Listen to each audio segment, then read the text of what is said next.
We're tearing down the greenhouse. Good evening from this old greenhouse here in hot East Tennessee.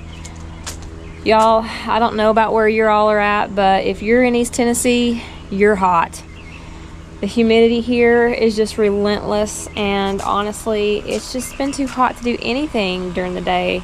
But anyways, I'll show you guys some of the stuff that's growing right now here in June. And also I want to tell you we got some big news about the greenhouse. So we're doing a little remodel on it. I'll show you why.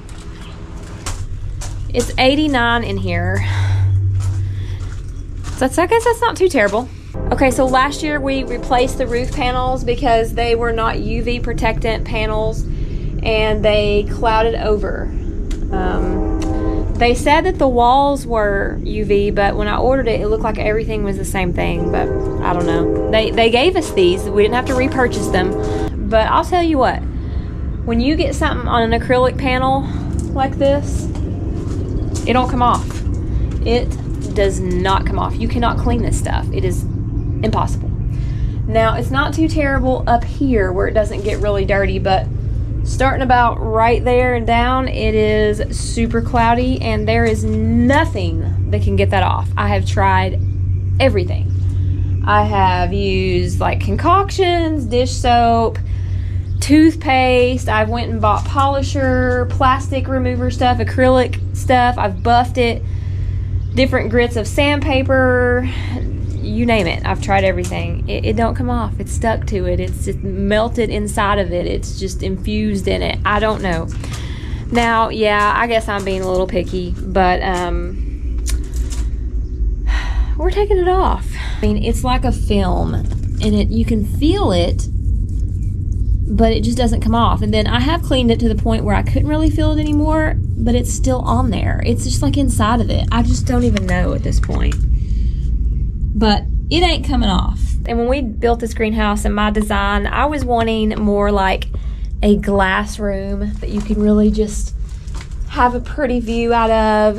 You know, some people's greenhouses are more for purpose, and that's fine. They are, you know, like opaque, or they have like the corrugated, like the corrugated, I don't know if I'm saying that right, tops that you can't really see through, but they work fine. You know, they penetrate enough light.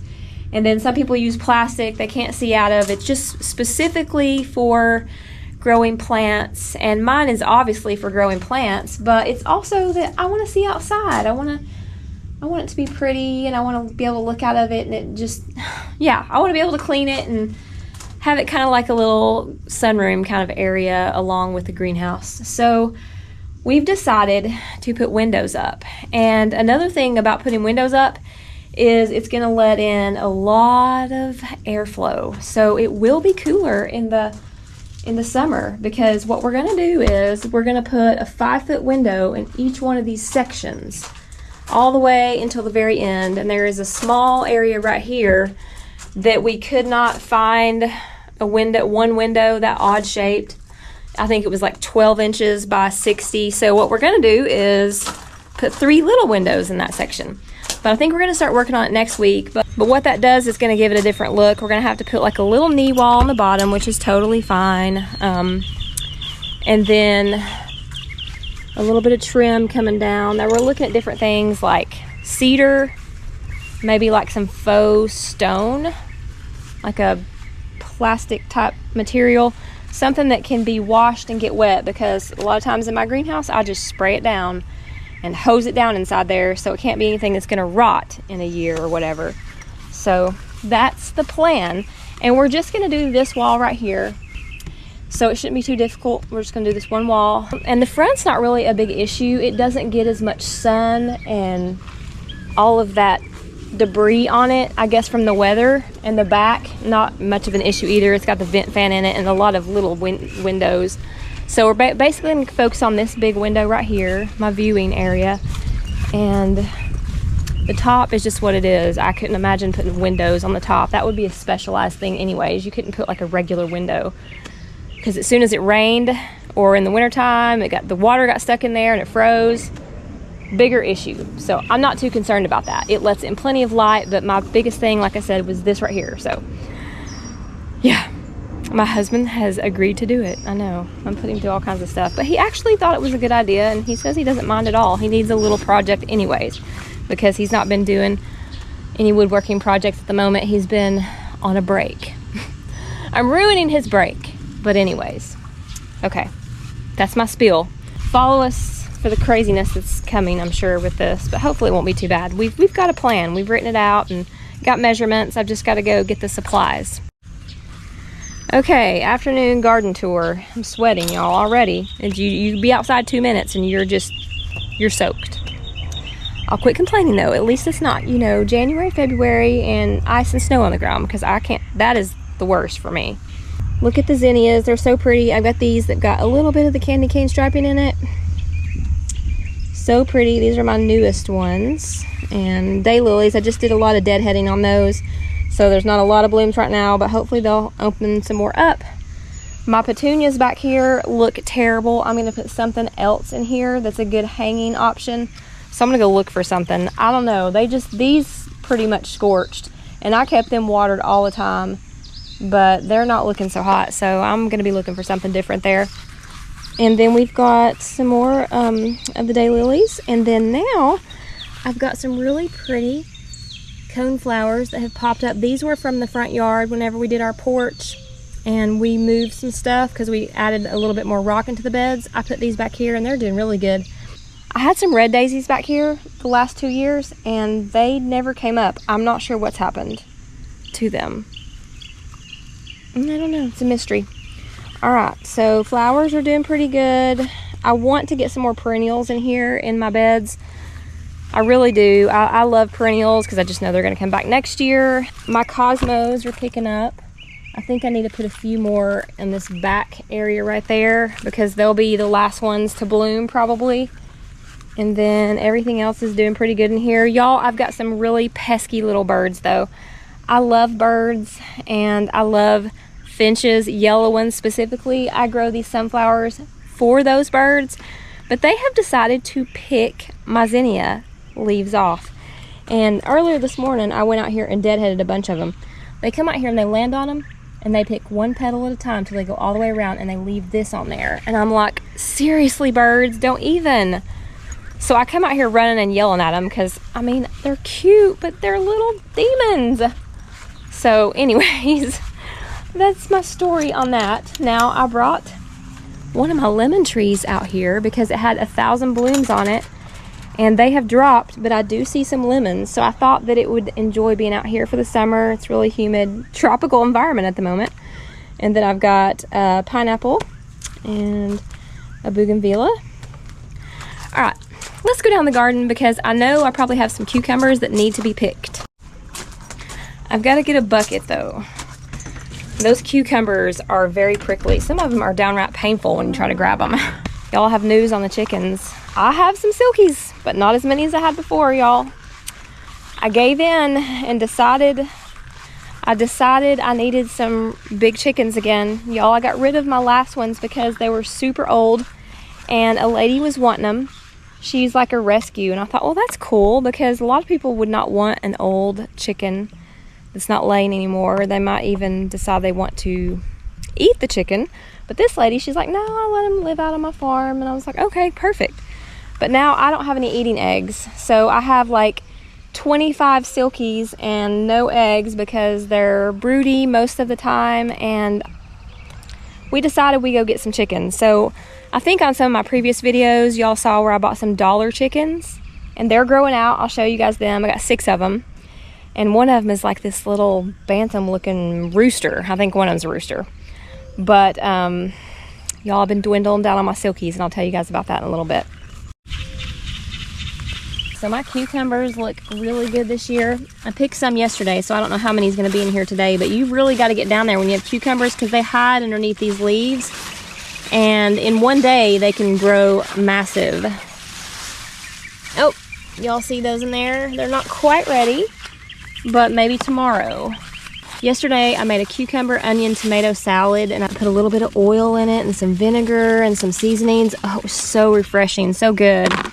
We actually ate some of it tonight too with our salad. All right, let's go on the other side.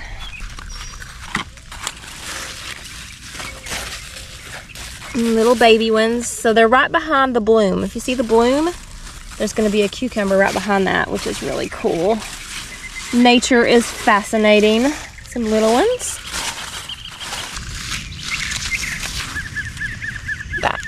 I like the little pickling cucumbers. They're smaller. They're really crispy. They make great pickles. Okay, y'all, I have radishes the size of baseballs because we've had so much rain.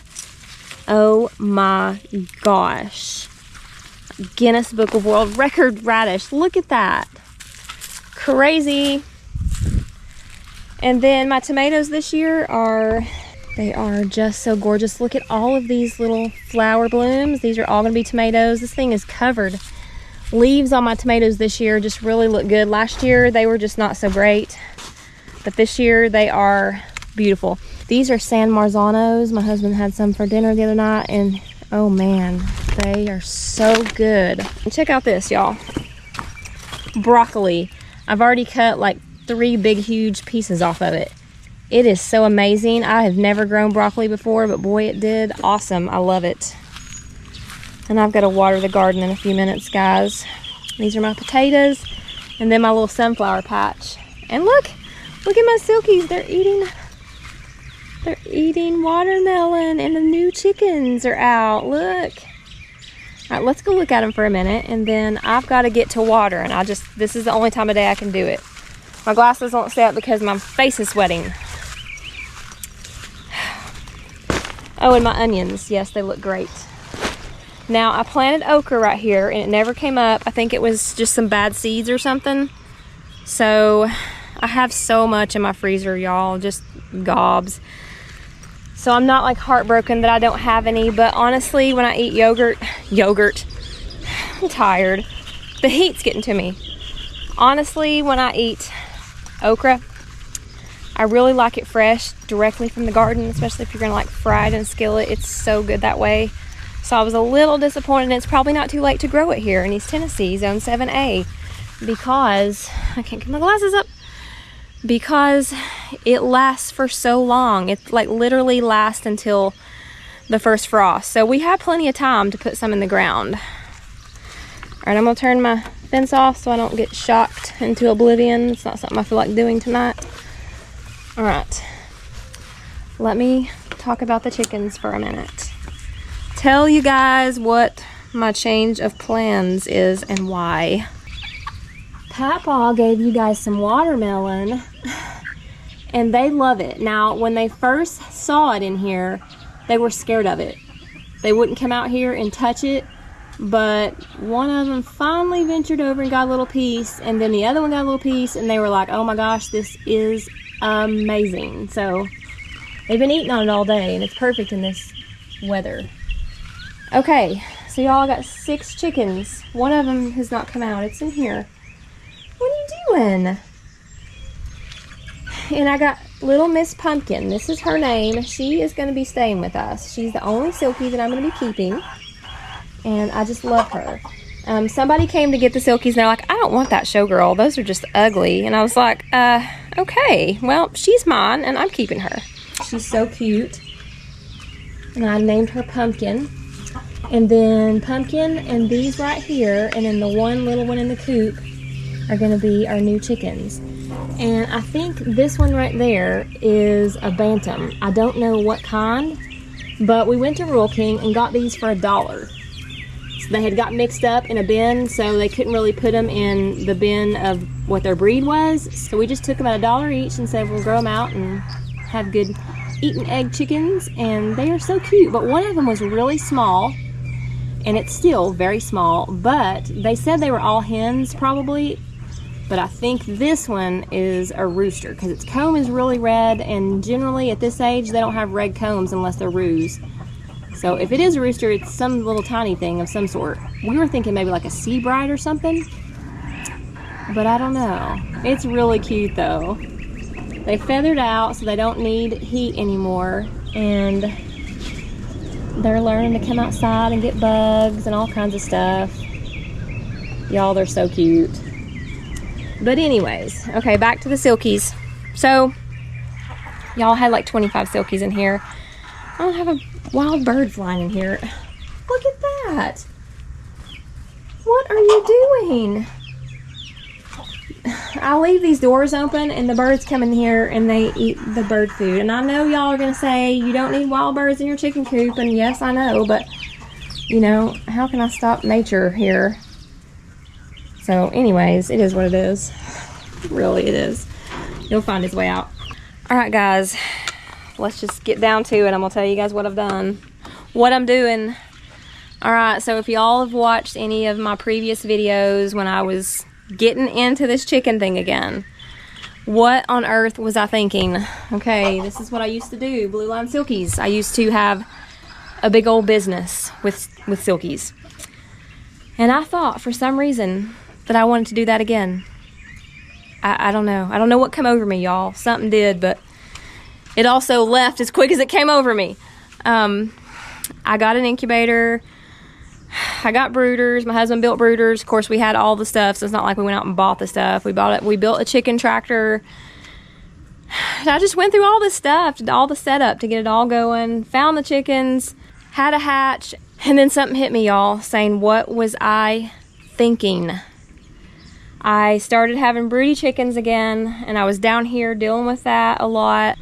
I had a ton of chicks, taking care of them in the basement, bringing them down here, changing bedding, dealing with, you know, the things that silkies you deal with. They are a very delicate breed. So it was just a lot of stuff on top of my greenhouse, my flowers, my gardens, the stuff that I really consider my first love. And then I was like trying to balance it out with all the other stuff with the silkies. And I just thought I've really added so much work upon myself. So I decided before it got insane that I was going to part with the chickens. I wasn't able to, I'm not getting any eaten eggs, and it's really hard to mix big chickens with little chickens.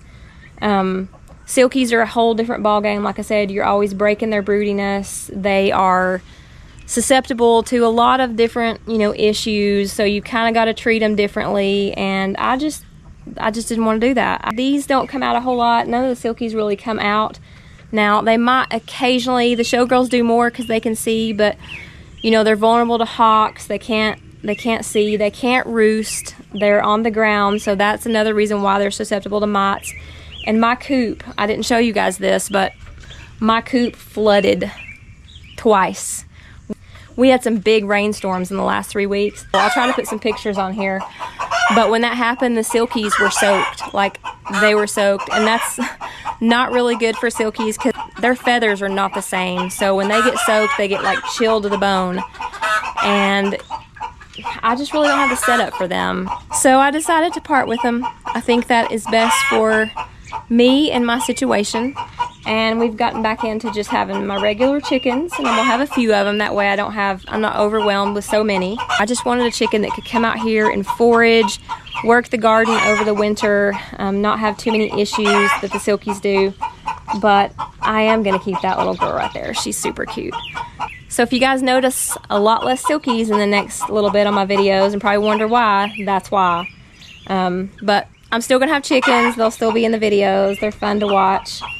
And it's about time to put them up for the night because I'm not going to be coming back down here once I go up and start watering. So anyways, that's my story. I'm sticking to it. That's what it is. Silkies are neat and they're fun. And if you're going to have a big whole operation of them like I was planning on doing, you've got to devote a lot of time to them. I mean, if you're just having them for pets, a couple of them, then you should be fine. We have a serious wasp issue. Actually, it's been an issue since my husband tried to get the nest down 2 days ago, and the next day they built another one back. Look at it. It's those striped ones too. I can't do anything because they keep flying out all over the yard here, trying to attack me. No. Seth's gonna spray. No, wait till I run. Wait, don't do it yet. What's your plan? First, let's have a plan first. No, Seth. Don't spray it until I get out of here. I don't like them things. Yes! Where are they? Oh, man.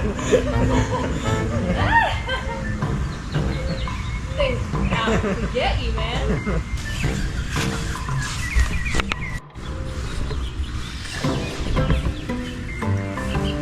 Where are they?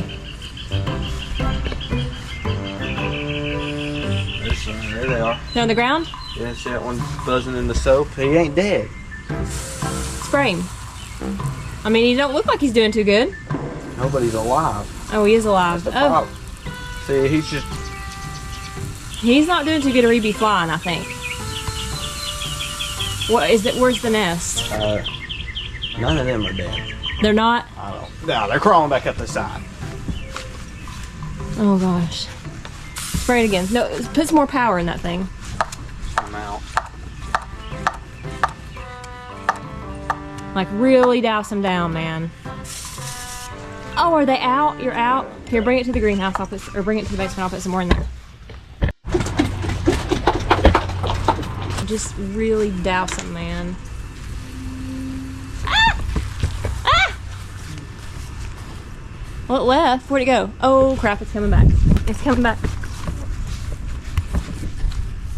There's one right there.